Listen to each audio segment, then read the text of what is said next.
Wah, seru nih sahabat Newmind informasi kali ini. Tapi ini bukan informasi laporan ya. Ini fakta lapangan yang kita bisa lihat langsung. Untuk bukti, bagaimana kalau Anda ada waktu pakai double masker, full disinfektan, kita ke Bandara Soekarno-Hatta yuk. Saat ini ketika PPKM dilaksanakan, kita beramai-ramai ke Bandara Soekarno-Hatta di atas jam 12 malam. Ini syarat sekali lagi, di atas jam 12 malam. Di saat banyak dari warga sudah istirahat, kita akan menyaksikan tumpukan orang di antara 300 sampai 500-an orang yang tidak bisa berbahasa Indonesia ada di sana. Kebanyakan menuju Sulawesi seperti Manado, Kendari, bisa juga langsung ke Morowali dan lain sebagainya. Ada pertanyaan sederhana dari kaum Newmind yang sederhana juga cara berpikirnya. Mereka dapat izin dari siapa orang-orang yang tidak berbahasa Indonesia tersebut? Mereka dapat fasilitas apa? Siapa yang memudahkan mereka tanpa karantina, tanpa tes antigen lagi, tanpa tes PCR lagi dan lain sebagainya di wilayah Indonesia, yang mana nantinya mereka naik pesawat komersial bersama warga negara Indonesia. Lalu mereka bersama warga negara Indonesia yang ketat ikutin aturan vaksin antigen PCR, sekali lagi akan satu pesawat selama minimum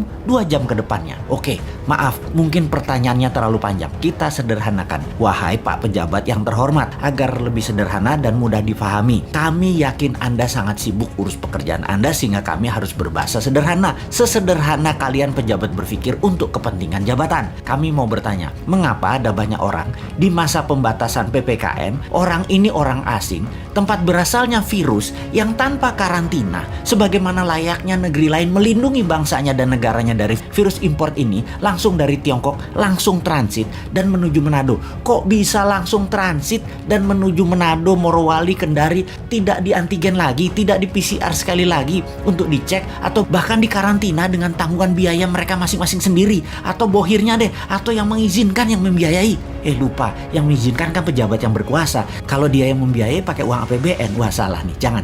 Jangan yang kasih izin yang membiayai. Yang membiayai adalah mereka yang memberikan pekerjaan. Kita minta biaya dari perusahaan yang kasih pekerjaan ke mereka yang tidak bisa berbahasa Indonesia tersebut. Oke.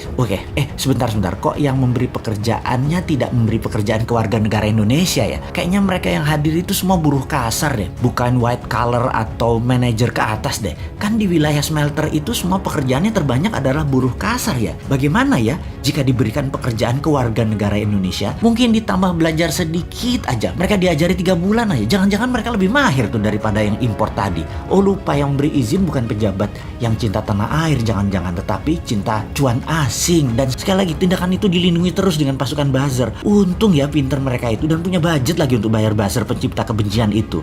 Satu lagi baru ingat, ada pakai duit yuan di situ, harus dibayar ke warga Tiongkok supaya yuannya nggak kemana-mana. Jadi warga negara Indonesia dapat apa sebenarnya? Sudah tanah airnya dikeduk, duitnya nggak dapat, warganya nggak dibikin pinter, pekerjaan nggak dapat, lalu kita dapat apa? Lupa, kita dapat juga, yaitu kita dapat tai sama kencing orang yang tidak bisa berbahasa Indonesia itu. Mantap.